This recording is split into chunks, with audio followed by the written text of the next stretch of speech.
Hi, this is Charles Hoskinson broadcasting live from warm, sunny Colorado. Always warm, always sunny, sometimes Colorado. Today is January 9th, 2024, and I'm making a video to talk about a topic I talked about maybe a year or two ago. I can't recall exactly when, but it was I've originally addressed Jack Dorsey, so probably it was 2 years ago.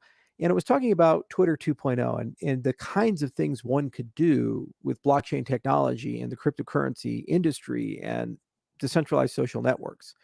And one of the things that came up was this idea of verified tweets. And so, what I wanted to do is make a quick Blackboard video about the concept and kind of talk around it.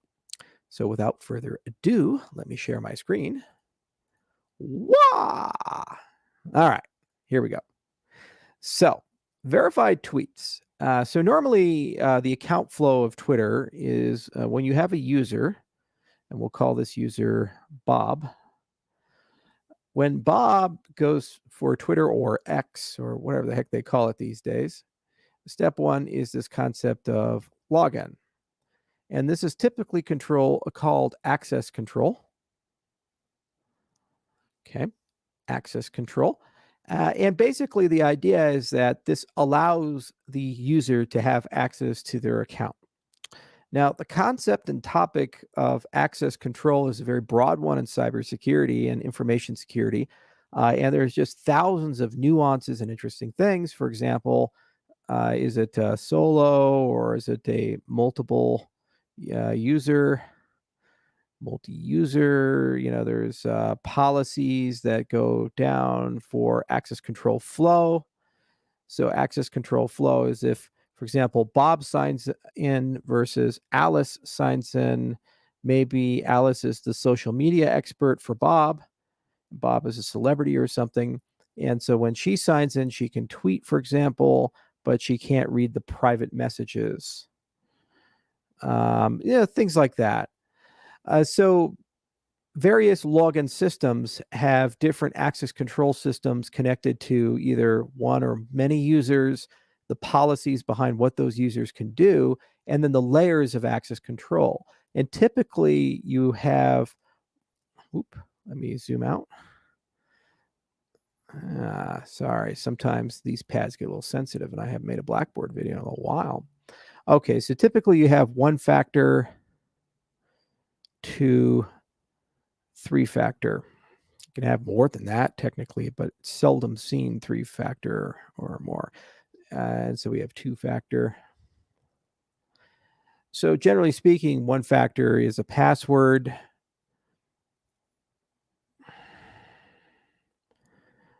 Two factor is usually a password plus some mechanism. So like a Google Authenticator or text message or something like that. And three factor is typically done in high assurance situations, high security situations. So, for example, a SCIF, that's what holds classified information.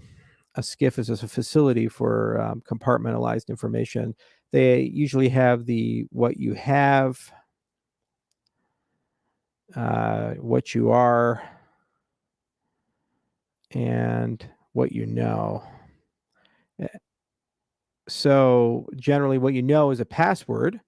What you have is usually a CAC card or something like it, and what you are is usually a biometric authentication. And you have many options: palm scans, iris scans, fingerprints, or some combination of those things. And they have very sophisticated scanners.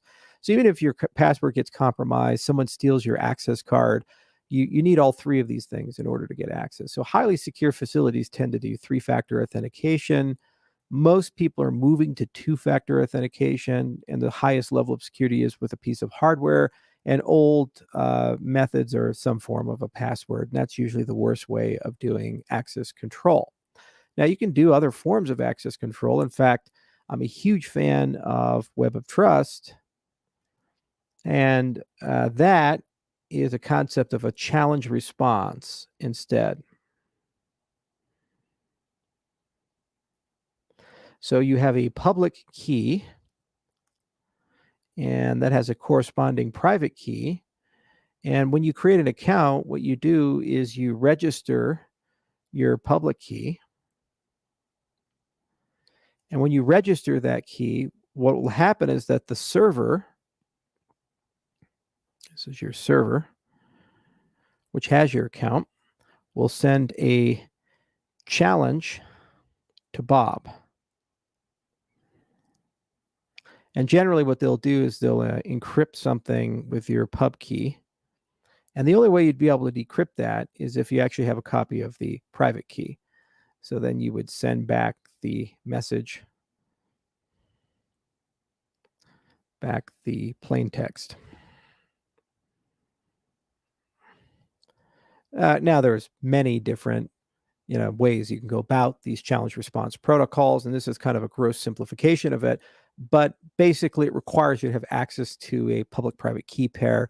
This is a super strong way of doing things, and it's much, much easier because generally speaking, you'll just enter a PIN code or type something, and it's an instantaneous thing, and you never need to remember a password, and it's much better to do the one factor, and you can still layer it with the other two factors.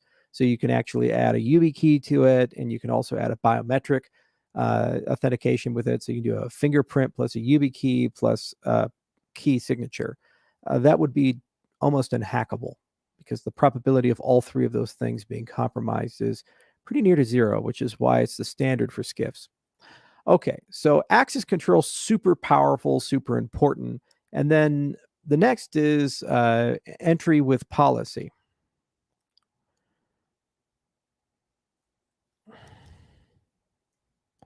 So the entry with policy means that your view of the experience, the cloud product, the dashboard of the user experience, the user interface follows the policy.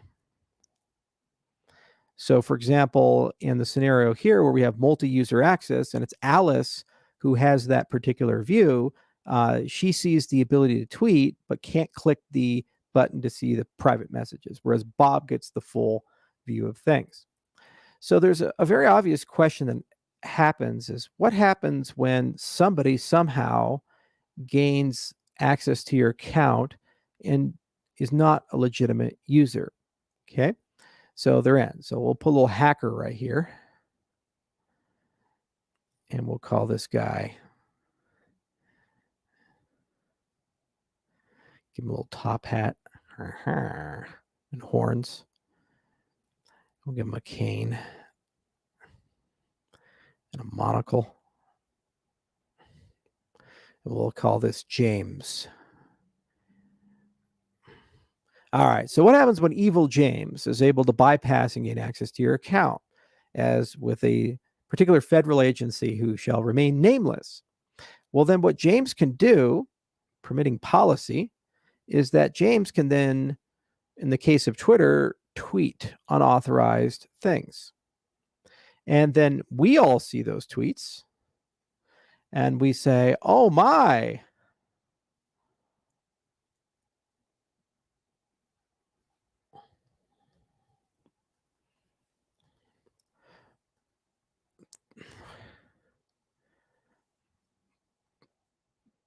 Bob is cray-cray. Can't believe Bob just said that. And James has successfully caused chicanery and havoc. So the concept of a verified tweet is that during account creation, so when Bob creates his account, what Bob would do is register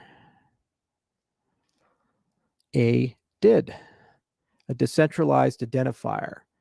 And this is something comes out of the SSI world, self-sovereign identity. And the DID is a W3C standard. And the whole space has moved in this particular direction. It's the way to go. It's basically a way of organizing and managing identity. And when you register a DID, then what ends up happening is that you can do things, for example, like you can verify that DID and verify its real-life human identity. You can also add cryptographic credentials, any type of cryptographic credential, You can add, for example, the X.509 standard. You can add PGP. You can add a public key from a crypto system. For example, you can add the Bitcoin SecP256K1 elliptic curve, twisted Edward curves like we use in Cardano. You can do anything you want.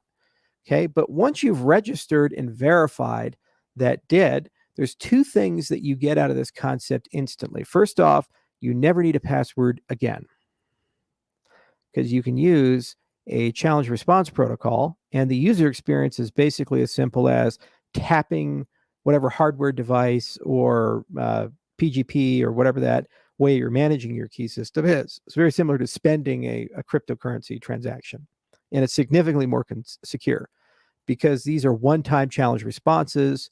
They're sent over an encrypted channel. They're fresh, and they're generated on the fly based on a login request. Only if the person has your key can they actually log in, and the probability of that happening is very low. The other thing is that you can even talk about multi-sig, where multiple users are there. So let's say every time Alice wants to sign in, Bob gets a notification and he has to authorize that sign-in. You attach policies to the keys as well. And DID's a great standard. They're very easy to rotate. Okay, so the second thing you get is, let's say James, for some reason, got access to your account, as unlikely as it is. Maybe James is an insider who works at Twitter. And that was actually the case with the Twitter management dashboard back when Bill Gates and Bill Clinton and Biden and other accounts got compromised, as somebody actually had escalation of privileges and they were able to use the admin dashboard to get access to people's accounts. Well, suddenly you now have this concept of verified and unverified tweets.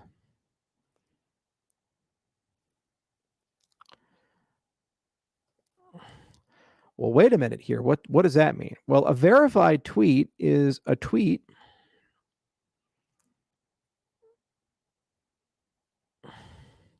that has been signed by the key.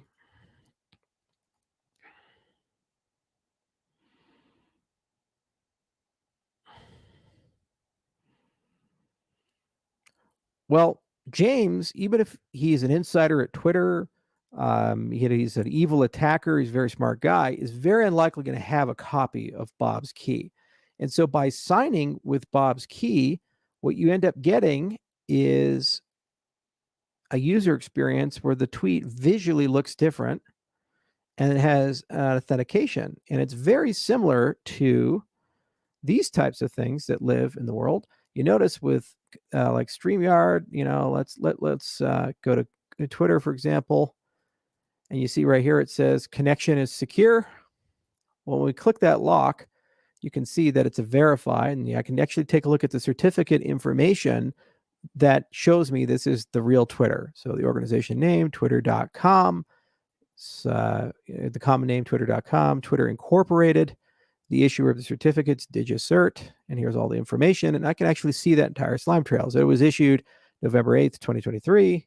It expires November 7th. You see the Shaw fingerprint, all this type of stuff. It all exists there inside that domain.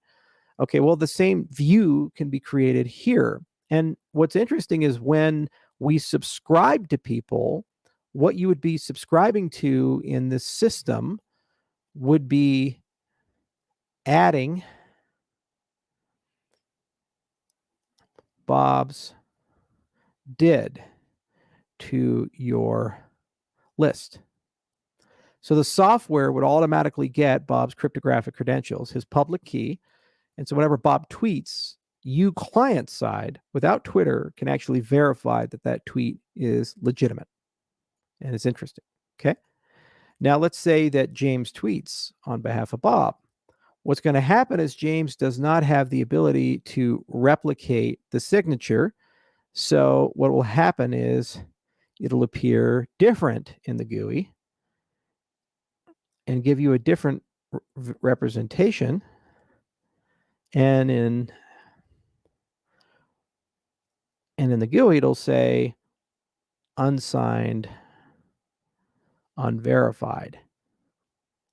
Why is this important? Well, an organization, when they do official communications, especially important official communications to their shareholders or to the general public, a federal agency, as a policy, every communication should have a property called non-reputable.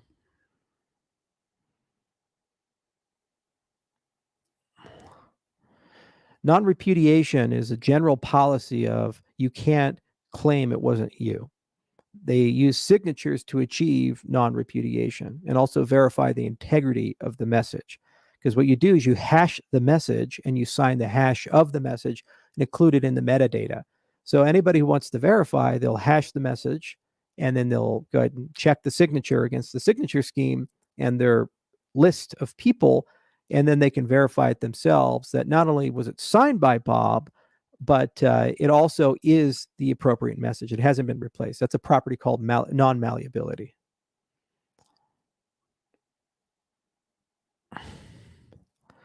Okay. So this would solve this entire problem because even if somebody got access to the account, they likely would not have access to the keys because they would likely live in hardware and be physically in presence of the people who have authorization to play in the accounts. And also, let's say Alice doesn't have the ability to sign tweets, or Alice signs tweets under a different key, and it says it's the social media manager, and you can actually even see then who sent these particular tweets. So it's significantly more usable, a significantly more interesting system, and it really does solve these types of problems. And it's a way to embrace the W3C standards that our industry created, the DID standard. And then those DIDs can even be stored on a blockchain. So the registry of DIDs, for example, when you verify them, you could put them on the Bitcoin or Ethereum or Cardano blockchain, and there's plenty of SSI vendors to do these types of things. I'm a huge advocate of this because I think it cleans up the biggest inconvenience of the internet, which is weak access control.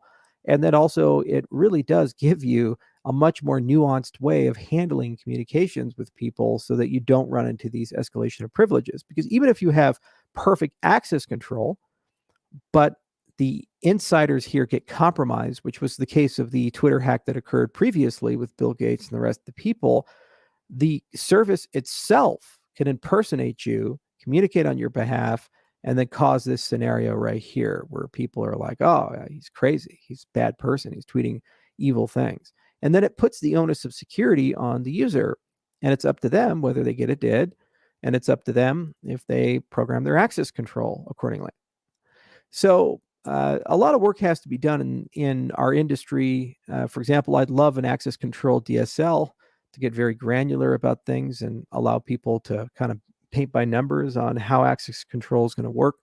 And these big services like X, they really don't, they honestly in 2023 shouldn't be where they're at. They should embrace these types of cryptographic credentials. They're quite easy to work with. Our industry pioneered the innovation of these types of things and took them to the next level because every single cryptocurrency user has to handle a public-private key pair. To have more than 100 million people live in that reality, it really does show you we've created quite usable, good technology. And if you don't, you run into a situation where all tweets are created equally, and then you end up having really bad tweets, which create market disruptions, market manipulations, and all kinds of things. The other thing is that you open up interesting communication patterns. So let's say that somebody does tweet something interesting. Well, what you could do is you could also have other signatories on as well, arbitrarily many. And there's a concept of then vouching. So it's not just a retweet or a like, but you can basically endorse. And you can know for certain that that was endorsed by the agency, it was endorsed by a news agency, it was endorsed by a person in a position of trust. So then you can, from that, start inferring a truth metric.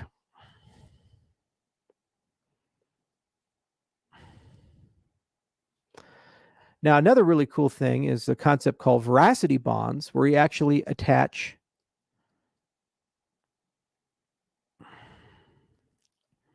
this is what I wanted to do when I was thinking about buying CoinDesk.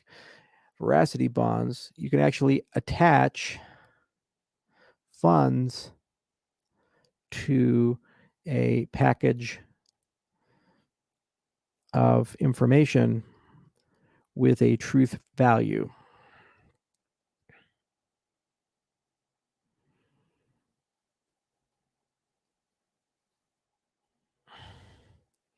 Okay, so what a veracity bond effectively gives you the ability to do is that when they see this, they can ask who's vouching for it. And if there's money behind it, oh my God, there's $1 million worth of ADA behind this thing. And if it's proven to be false, the money's lost. Would you trust that piece of information? Well, I'd certainly trust it more than information people aren't willing to vouch. And wouldn't it be fun if journalists were held to that same standard, that the news organization, when they publish a story, has to put money behind the story? And if the story turns out to be misleading or untrue or propaganda, that the bond gets called and they lose all their money and the funds get slashed? Ooh, now we're getting into truthiness. So this is kind of some of the foundations of a next generation social network and power of verification. And I really hope that Elon Musk sees this video and other people in the space, who build things like Mastodon and these big social networks, as they think about these types of things. And also Jack Dorsey, back to you, Jack, the app protocol. I really would love for them to see some extension to their work to include the DID standard so we can start getting to verified tweets, because this would completely solve the problem of bots. This would completely solve the problem of other things, because if people impersonate me or other people, all of their tweets would be read. By the way, there's also the issue of deepfakes. This very same concept can include a concept of an NFT, and you'd have this concept of an origin NFT. So whenever you create content, your content would also at the same time create an NFT showcasing the date of creation, showcasing the story of creation.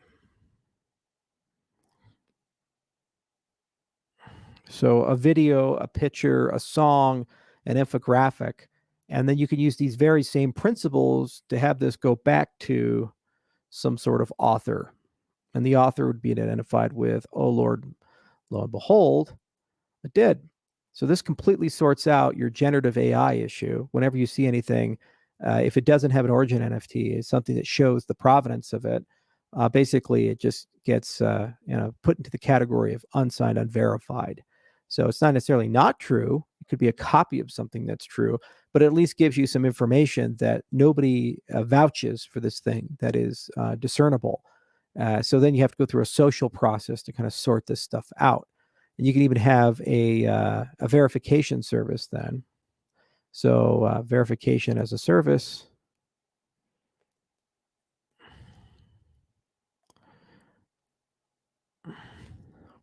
Where people can run algorithms and other things to give you a probability of fake. And this is kind of like a truth market. So one of the things you can do is, if a piece of content goes viral, in addition to having your reply and your like and so forth, what you also could do is have a verification button, and you could donate a microtransaction, so a very small amount of cryptocurrency, maybe like less than a penny. And if enough people click that button, then several dollars could go to a verification service to run an algorithm to basically check the tweet and then construct a community note for something like that. So that's how you create truth markets.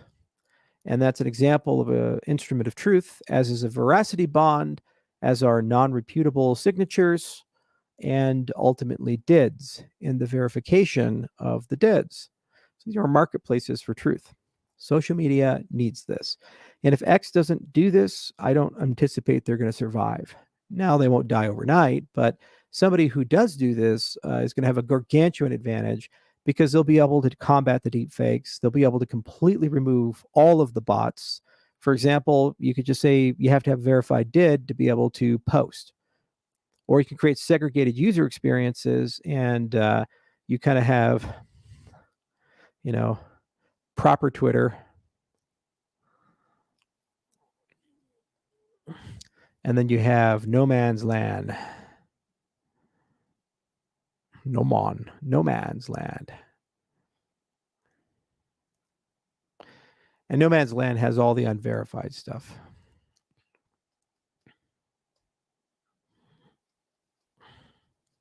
And then proper Twitter has all the verified stuff. All looks good. So people by default have to see that, but red tweets they can't see. So it creates a strong incentive for people to get verified. Pretty simple. You create verification marketplaces and then truth marketplaces, and then there can be different protocols that a person uses. And micro tipping is super effective. And then, maybe in a monthly subscription, you get access to Grok, and then you get verification of your DID. You get key management services in case you lose your keys and all kinds of things like that. And then you get a certain amount of credits for veracity verification as a service, these types of things. Pretty cool stuff. And then you can even mint NFTs on networks. So when you want to be a content and create a stamp for an origin NFT, if you pay a subscription, you get a certain amount of minting rights per month as well.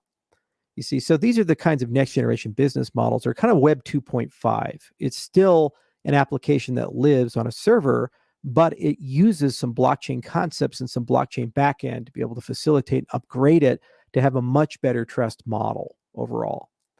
So I hope this content was helpful to everybody. It's something I really do enjoy, is talking about these things.